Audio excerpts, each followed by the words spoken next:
Welcome to the series of final term solve MCQs lecture wise. ये lecture wise final term की solve MCQ series की video है। Complete series इस channel के ऊपर upload की जा रही है और आज की वीडियो के अंदर आपको SOC 401 के फाइनल टर्म के सॉल्व एमसीक्यूज वो भी लेक्चर वाइज करवाए जा रहे हैं। तो सबसे पहले लेक्चर नंबर 23 है। इसमें जो है ये एमसीक्यूज आपको कुछ इस स्टाइल में करवाए जा रहे हैं कि आपको यहाँ पर सिर्फ आंसर्स जो है वो करवाए जाएंगे। तो पहला ये कि acculturation is a specialised form of cultural diffusion that is a result of sustained contact between two culture, one of which is acculturation. एक स्पेशलाइज जो है वो फॉर्म है अगर कल्चर डिफ्यूजन की हम देखते हैं, जो कि नतीजा है सस्टेंड कांटेक्ट जो है दो कल्चर के दरमियान, और उनमें से एक जो है वो क्या है, सबऑर्डिनेट टू अनदर, एक जो है सबऑर्डिनेट कर रहा है दूसरे को।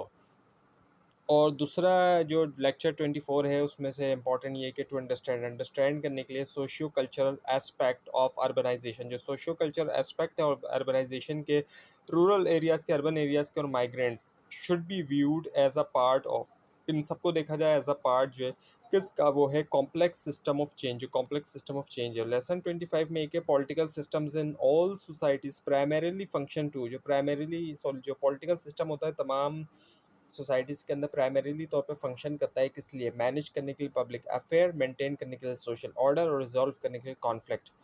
लेक्चर 26 में ये स्टेट सिस्टम्स जो है आर करेक्टराइज, उनमें करेक्टरिस्टिक्स हैं इनमें से किसकी, वो है political integration, specialise political role और authority based on an ideology. अब लेक्चर 27 में ये कि जो एक्सपेक्टेड वेज हैं of behaving in society are refer to as, behave करने का सोसाइटी के अंदर, उनसे मुराद क्या है, वो है सोशल नॉर्म्स। लेक्चर 28 में ये कि कल्चरल एंथ्रोपोलॉजिस्ट जो है वो क्या are interested in psychological differences का, साइकोलॉजिकल डिफरेंसेस के अंदर वो इंटरेस्टेड हैं, और इसके अलावा similarities dash societies and culture, और सिमिलैरिटीज़ जो हैं बिटवीन किसके दरमियान, सोसाइटीज़ और कल्चर के दरमियान।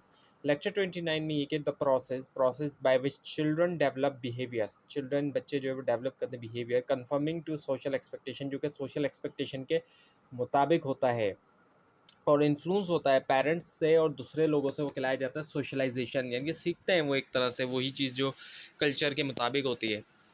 लेक्चर 30 में एक कॉम्प्रिहेंसिव जो विजन है या फिर जो सेट ऑफ आइडियाज़ जिसको प्रपोज किया डोमिनेंट क्लास ने तमाम मेंबर्स को सोसाइटी के, वो जाना जाता है किसके तौर पर, इडियोलॉजी। और लेक्चर 31 ये कि एक सेट ऑफ आइडियाज़ और जो प्रिंसिपल जो कि एक्सप्लेन करते हैं कि सोसाइटी कैसे वर्क करनी चाहिए, और कंसर्न ये कि जो एलोकेशन ऑफ पावर है वो इनमें से क्या है, वो है पॉलिटिकल आइडियोलॉजी। अब लेक्चर 32 ये कि ग्रुप्स जो है जो कि नॉट किन हैं, नॉन टेरिटोरियल है, फॉर्मल ऑर्गेनाइजेशनल स्ट्रक्चर है और शेयर्ड इंटरेस्ट है, वो कहलाए जाते हैं कि एसोसिएशंस। अब लेक्चर 33 इसमें क्या है कि रीजनल और जो एथनिक ऑर्गेनाइजेशन है वो किसकी टाइप है, वो है वॉलेंट्री एसोसिएशंस की। लेक्चर 34 क्या है, जो क्लासिफिकेशन है लोगों की ग्रुप्स के अंदर, जो कि बेस करता है सिलेक्टेड कल्चर और कभी कभी फिजिकल करेक्टरिस्टिक्स के ऊपर, वो खिलाया जाता है। इनमें से क्या एथनिसिटी खिलाया जाता है। लेक्चर 35 ये कि ह्यूमन बायोलॉजिकल वेरिएशन को डिस्क्राइब किया जाता है, इनमें से किसके तौर पर, एक्सट्रीमली कॉम्प्लेक्स और कॉन्स्टेंटली चेंजिंग के तौर पर। अब लेक्चर 36 ये कि कल्चरल एंथ्रोपोलॉजिस्ट जो है स्टडी कर रहे हैं बिलीफ सिस्टम, प्राइमरीली फोकस करता है इनमें से किसके ऊपर, डिस्क्राइब करना, डिस्क्राइबिंग देयर फॉर्म्स फंक्शंस और इसके अलावा इन्फ्लुएंस ऑन ह्यूमन बिहेवियर। उसके बाद लेक्चर 37 में एक है जो फैक्चुअल नॉलेज है, स्किल्स है, कैपेबिलिटीज़ है जो लोगों के पास है, स्पेसिफिक एरियाज में जाना जाता है किसके तौर पे, लोकल या इंडिजीनियस नॉलेज के तौर पे। लेक्चर 38 में ये कि जो डिबेट है लोकल नॉलेज के हवाले से, साइंटिफिक नॉलेज के हवाले से, प्राइमरीली कंसर्न क्या है उनकी, देयर इक्विवेलेंस और रैशनैलिटी, इक्विवेलेंस और रैशनैलिटी का।